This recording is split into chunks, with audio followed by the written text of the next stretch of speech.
better. Yeah, I get it if it's better. Yeah. So I'm going to go ahead and cast Detect Magic right from where I'm at right now. I'm going to move up and cast Detect Magic. Which gets you, what, 30 feet, you said? 30 feet, yeah. And it's blocked by stone? Uh, Because in that case, you don't detect anything. If there's a foot of stone, I think. is it 1 foot of stone? That's a... Yeah. That's a So I will say... that's a thick stone. Yeah, so if you go in front of the door, you could feel that you can... Like you can... Your detecting magic sense can kind of reach through there, and you see 2 kind of spots that are somewhat magical. One directly left of where you are right now, about 15 feet away. Right. Oh yeah, I can do that. Yeah, it's about there. And then another one south of you. Right. How did you do that? You just click and hold when you're on the pointer. There you go. So one, you see like a faint magical aura there, and also up here. That's what you can. Does my owl see any other doors, or is this the only door? Yeah, your owl shows the whole compound is like basically sealed off. In fact, like unnaturally sealed off, where you can tell that it's actually been like intentionally closed down here. So I'm going to move back here. So just time related outside the game. We did just hit midnight our time. Do we have time to go through and do this encounter, or? Yeah, I think so. Because depending on what you decide to do in here, it's not like you have a lot to do. You can just kind of. So yeah, I'm going to let them know that there's 2 magical zones there and right about there. I say we should knock on the door and tell them we want to join the cult.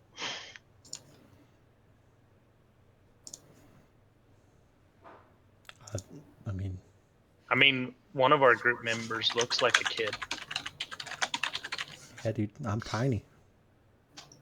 That's what I got going for me. Small stature. And we brought our pet wolf, I guess. I can hide if you'd like me to. The pet wolf. Can I ride the wolf into the door? Because I have an extra boost to stealth. So. I mean, if you want to hide. So, are we gonna go up and knock on the door? I want to like hide right in front of, like somewhere like this. Am I gonna go up and knock on the door? I'll hide off to this side as well. You do you, Varwolf. Dude, I'm gonna come on this side here. Me. Go ahead, knock on the door. Just in case, I'm gonna cast this on myself. Oh yeah, before we start, I'm going to go ahead and cast Mage Armor. Yeah, that's a good idea. Something you've never done before. Yeah. You know what I should do? I should cast a spell that actually protects me. I'm just testing this at the moment in case you see it come up. So. Yeah, so how do I? So I gain 5 temporary hit points for an hour, and if someone hits me with melee damage, they take 5 damage. Yeah. So. And have you guys been keeping track of how many spells you've cast? Yeah, I'm at 3 for my day. I don't have any more. Okay. I have 2 left. Because you have not taken a long rest during this time, so. Yeah. I still got my firebolt though. I've got a bow. Yeah. Yep. So how do I put on temporary effects? I think There's on your actual guy. Temporary hit points under current hit points. Well, it's not temporary hit points. It's actually armor. Just change your armor class, and remember to decrease it. Yeah, you can put on your actual icon. There's a way you can add extra like condition things on there. You can also in the armor class just put like +5, and you can just type that in, or whatever you have to add. So you're knocking on the door? Yeah. Yep. All right. When you knock, this guy will open the door here, and you are able to see an area.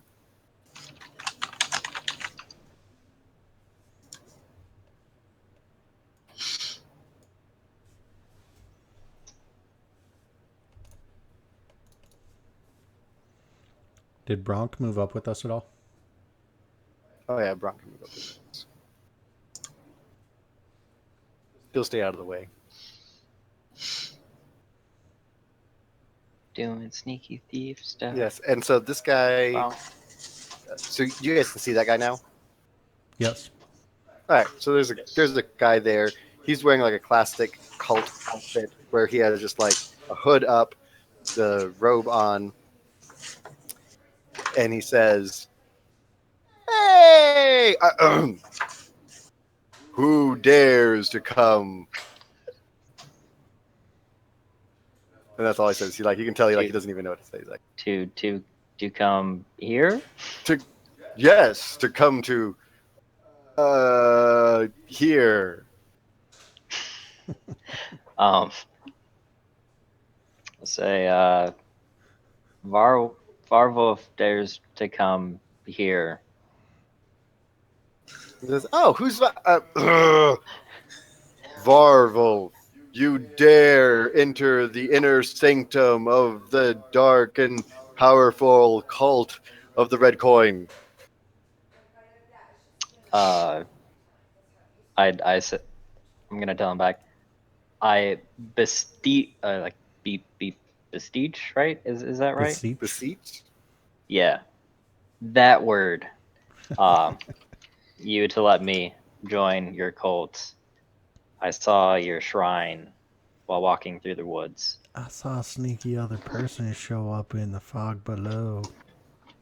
Yeah, and the cultist says, "Oh, you want to join?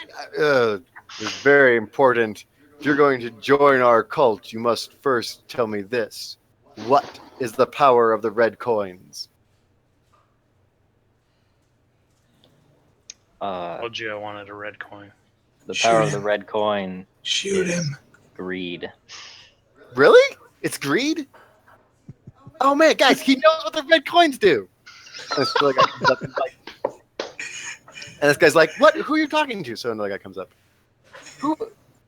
Oh man, this guy knows what the red coins do? Guys. And the guy's like, yeah. He said it's greed. He said the power is greed. And he kind of turns back to you and he's like, "Man, you've got to I suppose you can enter." And it kind of backs up and motions for you to come in. Do. And once you get inside, you can see quite a bit more because I'm not following that. Dumb warlock could die by himself. No, it's gonna be great. I'm gonna make a lot of friends. Does he see the kids? you can see all of that area. And you don't see any kids, but you do see there's a couple more guys who are wandering around there. And the guy who you're talking to, which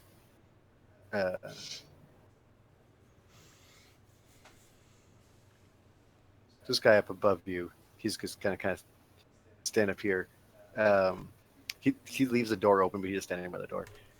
And this guy's like, guys, this is Varvolf. He has a red coin. And then he turns back to you and he's like, Varvolf, present your coin. I'm gonna take out a regular gold piece and use deception to say I've already cleansed this one of the curse. Roll deception. Oh, Yeah. Oh snap! Yeah. He's like even more excited. He's like, guys, he cleansed the gold coin. He takes the gold coin from you. And he like starts running in a circle, like just like hyperactive, like going around in a little circle, like up over here and then up and around and just like running around. He's like, he cleansed the coin. He cleansed the coin. And he comes back and then he's like, oh boy. And he's like, do you have an uncleansed coin for? I'm gonna show myself, and I'm gonna cast prestidigitation on a coin that I have and make it red. Oh yeah, yeah. So he doesn't even notice. Like he sees you, and this other guy sees you too. He's like, "Hey, I have a red. there's coin. another one." You're gonna get him. It's I'm grab a copper coin and make it red. Yeah, Not a gold coin. yeah. This guy takes the copper coin and he like looks at it skeptically. He's like, "Wait, what's wrong with this one?" Because even though it's red, it's not gold. It's copper. Rip Craig. I picked this up from somebody in town. One of the citizens had it. Oh, and then this first guy's like, "Ah, man!" And then he goes back to his other voice and it's like, "Oh, we are still on a quest to gain for ourselves a red coin."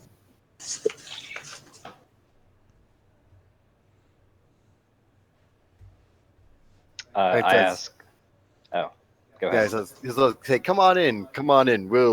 Let me show you to the cult, and you can join our mighty number." Then he kind of walks you up to her, and he kind of just, as he walks in, he's like pointing at things. He's like, "You already saw the statues. They're magic statues. We're not like 100% sure on what they do. This is our altar here. We don't really use it. We use the one in the woods. And hey, Todd." And like this guy cleansed a red coin. It's a normal gold coin. And he gives Todd your gold coin, and he kind of keeps walking around.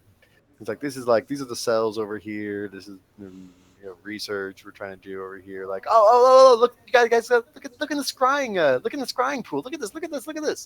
And he looks in there. And he's like, look, you can see your fate. And then you're like, this is the pool of scrying. Behold within it your fate. You can look in the pool. Okay. I would like to look in the pool. Now that I can see one of the statues that's given off the aura, can I determine the school of magic? Yeah, you can actually tell that. Looking at these statues, you actually can tell that they are golems. Oh, great! The two statues are actually stone golems, and what'd you get us into, Marvel? Yeah. These are two stone golems, and are golems domesticated? Yeah, technically, aren't they? They're domesticated stone golems. Yeah, they're golems, but you can also tell that they have like not been used in like a really long time. All right. Barwolf, do you want to look into the pool? I do. Yeah. So make a perception check. Perception.